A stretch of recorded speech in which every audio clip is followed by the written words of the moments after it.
Vibrio అనేది rod ఆకారపు gram negative bacteria. ఇది రొయ్యలలో మొదటి నుండి కొంత పర్సెంట్ ఉంటుంది.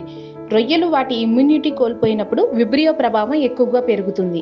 విబ్రియో సోకిన బ్రూడ్ స్టాక్ లేదా లార్వా స్టేజ్ నుండి విబ్రియో వస్తుంది. లార్వా స్టేజెస్ 5 రకాలు. అవేంటో ఇప్పుడు చూద్దాం.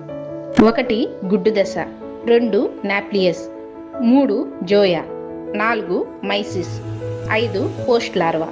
చెరువులో ఫీడ్ లేదా చనిపోయిన చేపలు, పాములు, కప్పలు, పీతలు లాంటివి కుళ్ళిపోయి ఉన్నాయి అంటే అక్కడ విబ్రియో అధిక మొత్తంలో పుడుతుంది.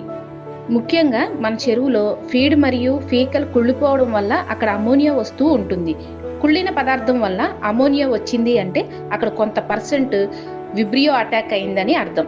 అక్కడ వచ్చిన అమోనియాని తొందరగా కిల్ చేయకపోతే అక్కడ అటాక్ అయిన విబ్రియో అధిక మొత్తంలో పెరిగిపోతుంది. విబ్రియో యొక్క ఇన్ఫెక్షన్లు. 1 విబ్రియో హార్వీ. ఇది రొయ్యలలో ప్రకాశించే విబ్రియోసిస్కి కారణమవుతుంది. 2 విబ్రియో పారాహెమోల్టికస్. ఇది రొయ్యలలో తీవ్రమైన హెపటోపాంక్రియాటిక్ నెక్రోసిస్ వ్యాధికి కారణమవుతుంది. విబ్రియో సోకిన రొయ్యల లక్షణాలు. 1 బద్ధకంగా ఉంటాయి, 2 ఆకలి కోల్పోతాయి, 3 రంగు పాలిపోతుంది, 4 రొయ్యలపైన గాయాలు లేదా నల్లటి మచ్చలు ఉంటాయి, 5 రొయ్యలు చనిపోతూ ఉంటాయి.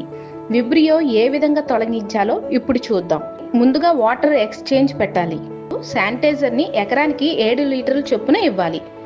తర్వాత రోజు ప్రొబయోటిక్ని ఎకరానికి 500 గ్రాముల చొప్పున ఇచ్చుకోవడం వలన విబ్రియో ప్రభావం నుండి బయటపడవచ్చు.